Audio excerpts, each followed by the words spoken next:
The building was tall, very tall, glass walls, white floors, quiet voices. It was the kind of place where rich people walked fast and never looked down. Early that morning, a black cleaning lady pushed her mop across the floor. Her uniform was old but clean. Her shoes were worn. Her head stayed low. No one knew her name. People just called her the cleaner. As she worked, people passed her like she was invisible. Some talked on phones. Some laughed with coffee in their hands. No one said good morning. She did not complain. She never did. She cleaned this building every day, before sunrise, before the boss arrived. The boss was a powerful man, rich, famous, proud. He believed one thing very strongly. Only rich people mattered. That morning, the boss was angry, very angry. He stood near the big window, looking down at the company helicopter. His pilot was late. The clock was ticking. The boss had an important meeting in the mountains, a deal worth millions.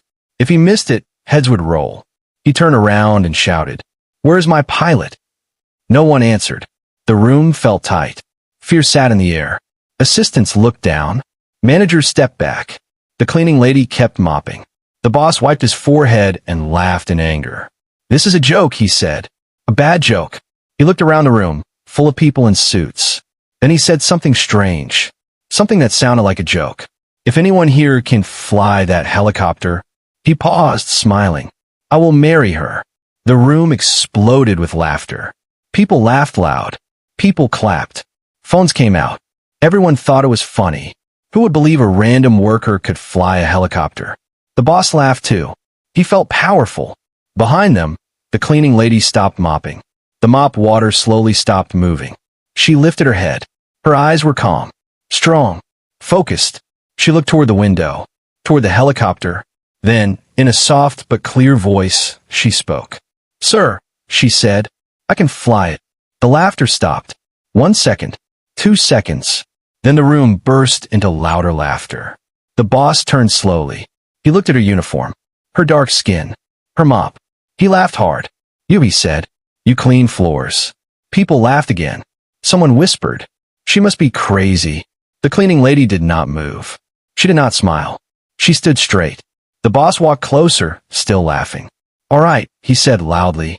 "If you fly that helicopter, I will really marry you." The room went quiet again. This time, the laugh felt wrong. The cleaning lady looked at him. Her voice stayed calm. "I don't need jokes," she said. "I just need the keys." People stared. The boss felt something strange. Anger. Curiosity. He waved his hand.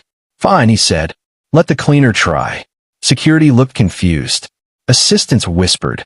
Someone handed her a helmet, laughing. She took it. Slowly, she walked past the boss, past the suits, past the cameras. Every step was steady. The boss watched her back. His smile slowly faded. Outside, the helicopter blades were still. The cleaning lady stepped closer. She touched the door. The air changed. She climbed inside like she had done it before, like she belonged there. People pressed against the glass. "Is this real?" someone whispered. The boss felt his chest tighten. The engine made a sound. Low, strong. The helicopter lights turned on. No one laughed now. The boss's face froze. Because in that moment, he realized something was very wrong. The cleaning lady did not look scared. She looked ready. And the sky was waiting. People pressed their faces against the glass wall. Phones were up. Hands were shaking. Some were still smiling, but the smiles were unsure now. Inside the helicopter, the black cleaning lady sat quietly. She closed the door. The sound cut off the noise from the room. Outside, people whispered, "This is crazy. She will crash. She does not even belong there." The boss crossed his arms. He told himself this was just a show, a joke gone too far. But deep inside, something did not feel right. Inside the helicopter, the woman took a deep breath. Her hands moved slowly. She touched the controls like they were old friends. Her face was calm. No fear. No ruse. As she prepared, her mind went somewhere else. Back in time. Years ago, she remembered another morning. A different uniform. A different life. She was younger then. Strong. Proud. She remembered wearing a pilot jacket. Her name stitched on it. People used to stand when she entered a room. But that life was gone now. Back in the present, outside the helicopter, laughter returned. One man said, "I give her 10 seconds." Another replied, "She won't even start it." The boss smirked. "Let her try," he said. "This will end fast." The cleaning lady turned the key. The engine coughed once, then stopped. The crowd laughed loud. "See," someone shouted. "I told you." The boss nodded. "Enough," he said. But then, the engine started again. This time louder, stronger. The helicopter shook. The laughter died. Wind pushed against the glass. Paper flew off desks. The sound filled the building. People stepped back. The boss's smile disappeared. His eyes locked on the helicopter. Inside, the woman checked every switch. Her movements were smooth, clean, exact. This was not luck. This was skill. Outside, security guards moved closer.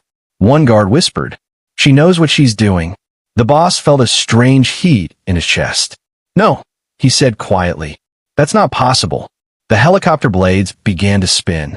Slow at first, then faster. The wind grew strong. Hair flew. Jackets moved. Phones dropped from hands. Someone shouted, "Turn it off." But the sound swallowed every voice. Inside the helicopter, the cleaning lady's eyes focused forward. She was not thinking about the boss, not about the cameras. She was thinking about the sky. She gently pulled the control. The helicopter lifted. Just a little. Gasps filled the room. It hovered. Perfect balance. No shaking. No panic. People froze. The boss stepped closer to the glass. His heart beat hard. "That's impossible," he whispered. The helicopter moved sideways. Smooth. Controlled. Like a bird testing its wings. No one laughed now. Some mouths were open. Some hands covered faces. The cleaning lady turned the helicopter in a clean circle. Slow. Confident. Then she spoke into the radio. Her voice was steady.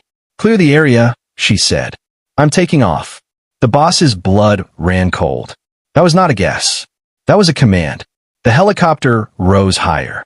The ground pulled away. The building felt small. Inside the helicopter, the woman smiled softly. Not because she was proud, but because she remembered who she was. Outside, the boss stood frozen. He had made a promise. A joke. But jokes were not funny anymore. Because the cleaner he laughed at was flying his helicopter. And this was only the beginning. The helicopter rose higher. Wind pushed hard against the glass walls of the building. People stepped back, afraid. No one spoke. Only the sound of the blades filled the air. Inside the helicopter, the black woman looked straight ahead. Her hands were steady. Her breathing was slow. She did not rush. She never rushed in the sky. Down below, the boss pressed his hand against the glass. His mouth was slightly open. This can't be real," he said softly. Minutes ago, she was cleaning the floor. Now, she was flying his helicopter. The helicopter climbed higher. The city grew smaller. Cars looked like toys. People looked like dots. Inside the helicopter, the woman adjusted the controls with care.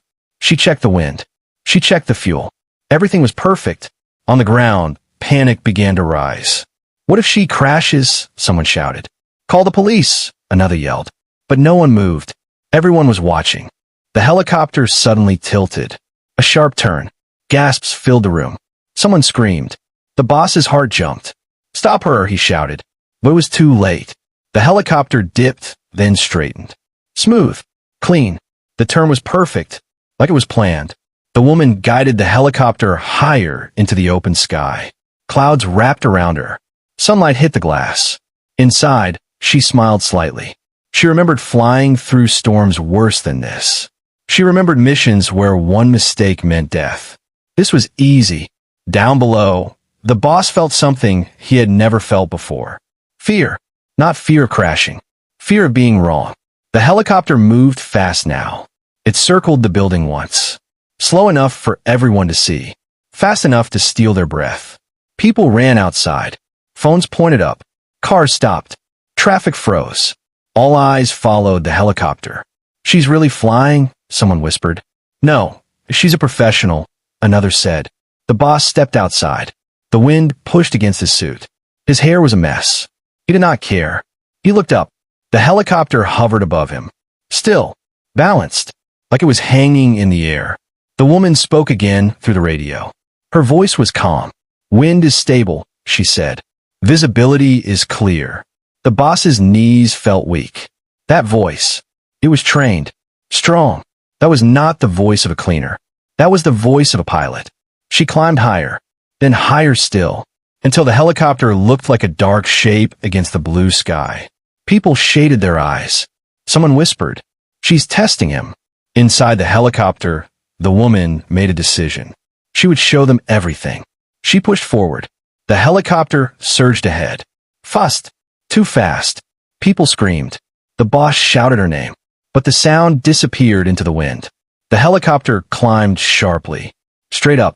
Then, a sudden drop, a controlled fall. People gasped. The boss's heart stopped. But before fear could turn into panic, the helicopter leveled out. Perfectly. The move was clean, expert, military level. The crowd went silent. No one breathed. Then applause started. Slow at first, then louder. Clapping, shouting, cheers filled the air. The boss stood frozen. His world was breaking. He had built his life on one belief. People like her stayed below. People like him stayed above. But now, she was above everything. The helicopter slowly descended. Careful, smooth. It landed gently on the pad. The blade slowed. The sound faded. Silence returned.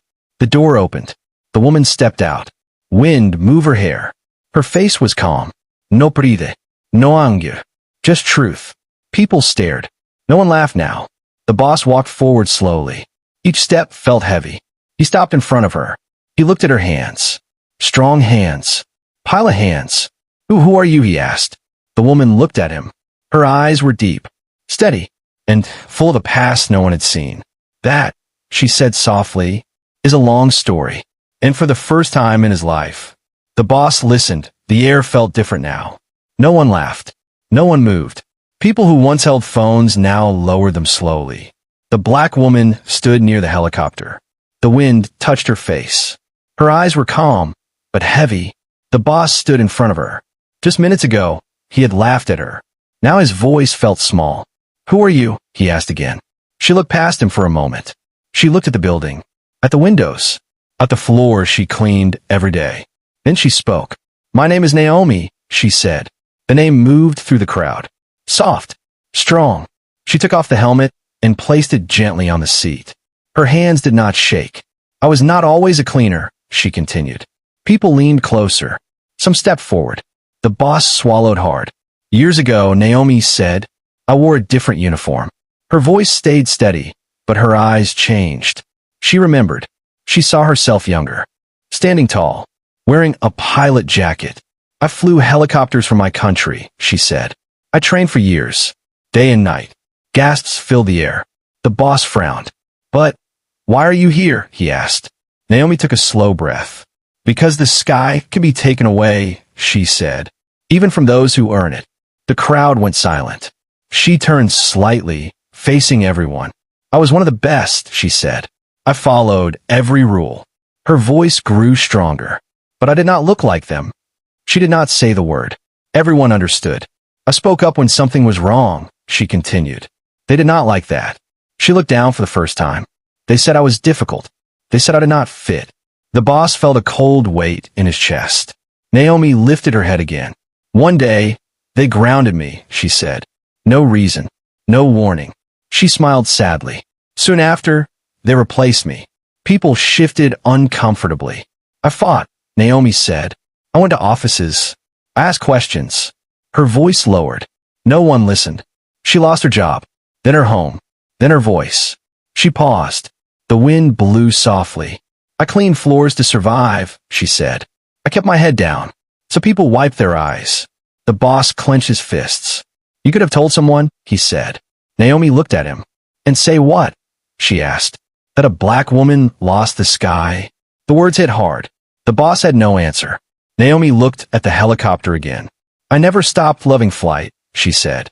Every morning, I watched your helicopter. She smiled softly. I studied it. I memorized it. The boss's breath caught. You mean, he started. Yes, she said. I knew every sound it made. Silence. She turned back to him. You offered a challenge, she said. So I answered. The boss looked at the ground. For the first time, he saw the floors differently. He saw her. He took a step closer. I I was wrong, he said quietly. Naomi did not react. Very wrong. The crowd waited. The boss raised his voice. I judged you by your job, he said. And I was ashamed. People nodded. Naomi watched him carefully. Words are easy, she said. The boss nodded slowly. I know, he replied. A long pause. Then Naomi spoke again. You took something from me, she said. Without knowing. The boss looked up. My dignity, she continued. The crowd held its breath. Naomi straightened her shoulders. But today, she said, I took it back. Silence fell again. Heavy. Powerful. The boss felt small. But something else grew inside him. Respect. And maybe regret. He looked at Naomi. And he knew one thing. This story was far from over. The crowd slowly moved back inside the building. No one talked loudly now. Voices stayed low. Naomi stood near the helicopter alone. The boss watched her from a distance. His mind was loud. Her words kept repeating in his head. I took it back. He had built his life on control. Money. Power. Rules. But none of that worked on her.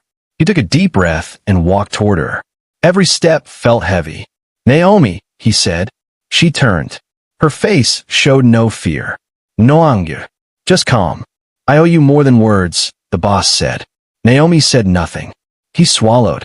I made a promise, he continued. I said if anyone could fly the helicopter. He stopped. The memory burned. Naomi looked at him steadily. Yes, she said. You did. Silence stretched between them. People watched from far away. The boss lowered his voice. I spoke without thinking, he said. It was wrong. Naomi tilted her head slightly. Was it a joke? She asked. Or was it truth? The question hit him hard.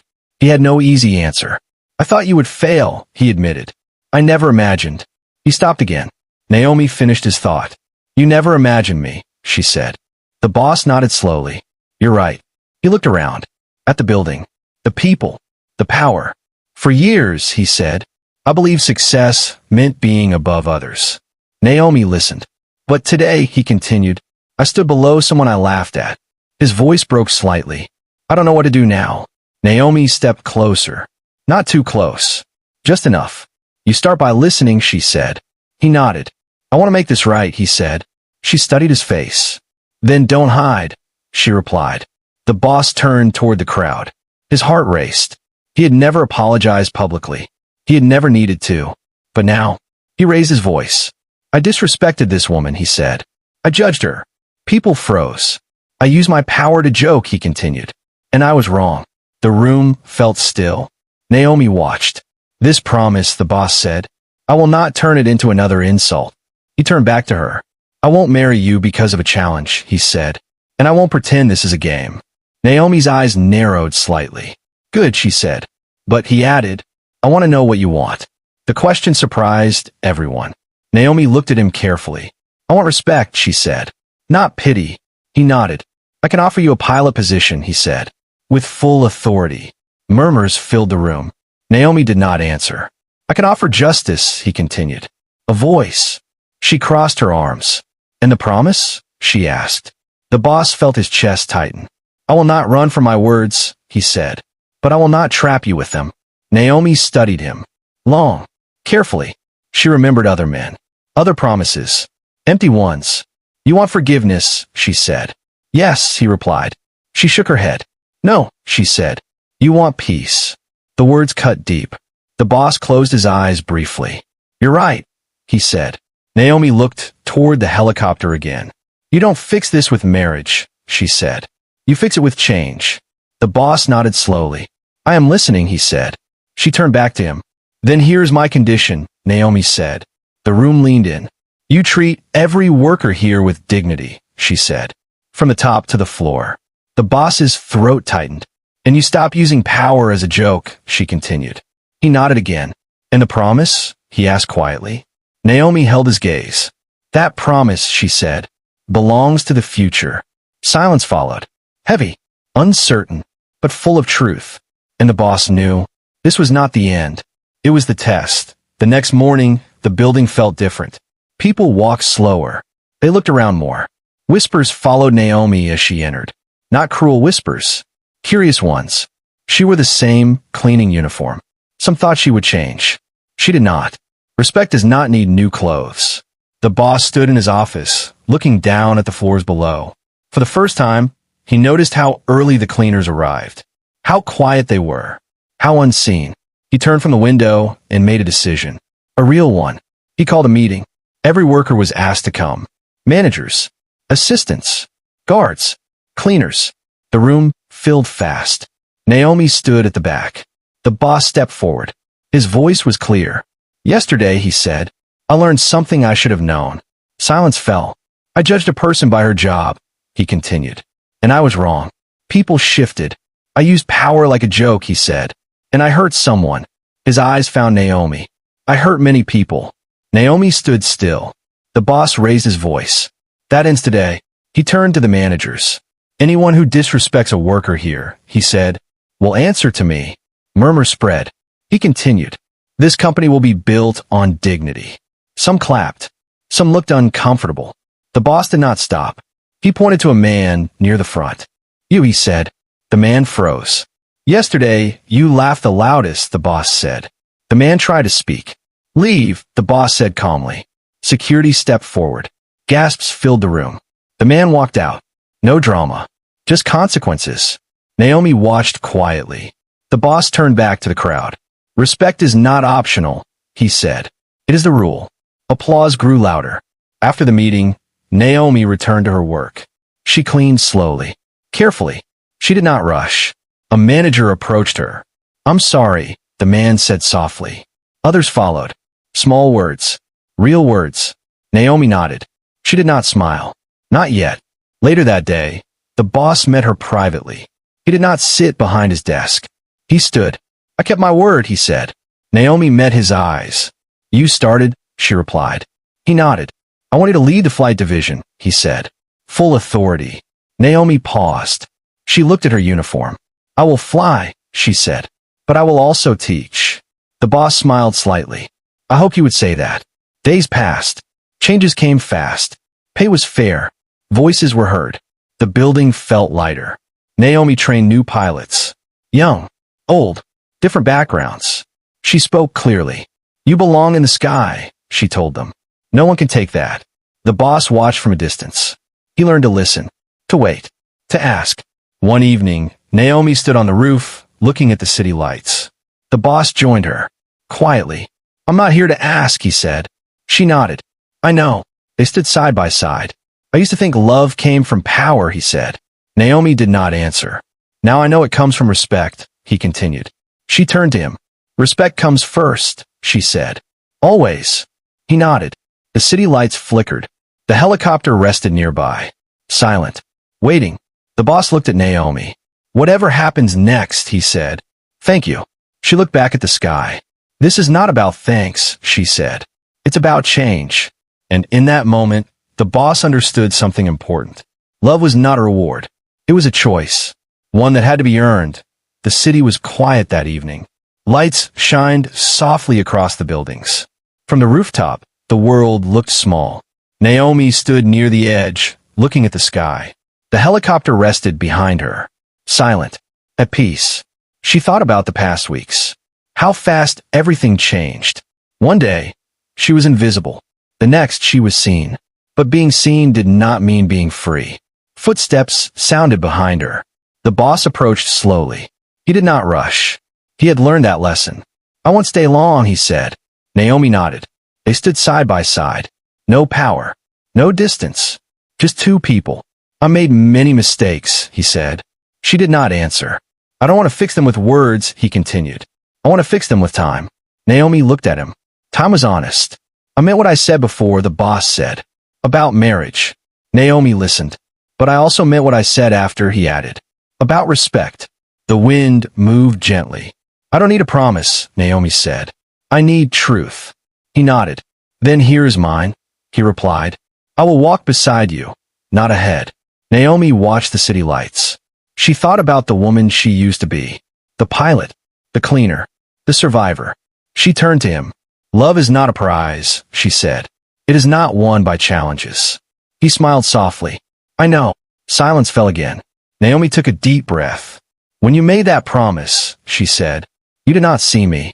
He lowered his head. But now she continued. You do. He looked up. Yes, he said. Naomi stepped closer. She held out her hand. Not for romance. For balance. He took it. A handshake. Equal. Not above. Not below. I will not marry a man who once laughed at me, she said. His heart tightened. But, she continued, I will walk with a man who learned. The boss felt something warm rise in his chest. Hope. People began to gather quietly behind them. Workers. Cleaners. Pilots. They watched in silence. Naomi turned toward them. This story is not about me, she said. It is about every person who was ignored. People nodded. Tears fell. This building will remember that, she said. She looked back at the boss. The future will decide the rest, she said. He smiled. That is fair. The helicopter lights blinked softly. Naomi let go of his hand. She walked toward the helicopter. Not to escape. To rise. The boss watched her go. He did not follow. Some journeys must be respected. As the helicopter lifted into the night sky, people watched in awe. Not because she flew, but because she chose. The helicopter disappeared into the stars. The boss stood alone. But he was not empty. He was changed. Weeks later, the building told a new story. Workers smiled. Voices mattered. And on the top floor, a photo hung on the wall. Not of the boss, but of Naomi, in a pilot's jacket, standing tall. The words below read, Never judge a soul by their work. And somewhere in the sky, Naomi smiled. Marca de verificación gruesa blanca final moral. Respect comes before love. Power without humility is empty. And the sky belongs to those who never give up.